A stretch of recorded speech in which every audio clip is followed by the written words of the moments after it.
আমায় আমি প্রথমেই কনগ্রেচুলেট করতে চাচ্ছি খুলনা গেজেটকে, বিশেষ করে আপনারা যে প্রোগ্রাম নিয়েছেন, যে প্রিন্ট হিসেবে এমনিতে তো অনলাইনে আপনারা আছেন, তদুপরি আপনারা আবার প্রিন্ট ভার্সনে যাচ্ছেন।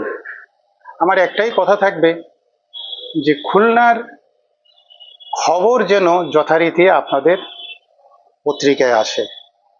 যত ভালো পত্রিকা সারা ওয়ার্ল্ডে ডেভেলপ করছে, তারা মানুষের কথা দিয়েই কিন্তু পাঠকদেরকে আকর্ষিত করছে। আমি চাইবো যে খুলনার যে ঘটনা, জনসাধারণের ওয়েলবিং এর জন্য, মানুষকে এম্পাওয়ার্ড করার জন্য, মানুষকে তথ্য সমৃদ্ধ করার জন্য আপনারা যথারীতি কাজ করে যাবেন।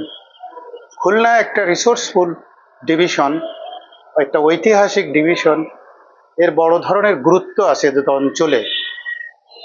সুতরাং সেই জিনিসটাকে মাথায় রাখবেন, সত্য কথা প্রকাশ করবেন। যত সত্য কথা প্রকাশ করবেন ততই জনগণের কাছে এটা ট্রাস্টেড পত্রিকা বা নিউজ পোর্টাল হিসেবে আবির্ভূত হবে, এবং জনগণকে তখন আর বলার দরকার হবে না যে তুমি আমার পত্রিকা বা আমার অনলাইন দেখো।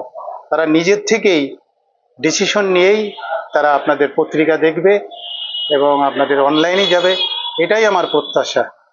সব সময় জনগণের সাথে থাকুন, জনগণের পক্ষে থাকুন, এবং আপনাদের রিপোর্ট যাতে রাষ্ট্রীয় উন্নয়নকে সমৃদ্ধ করে, ভ্যালু অ্যাড করে, সেটাই আমার প্রত্যাশা।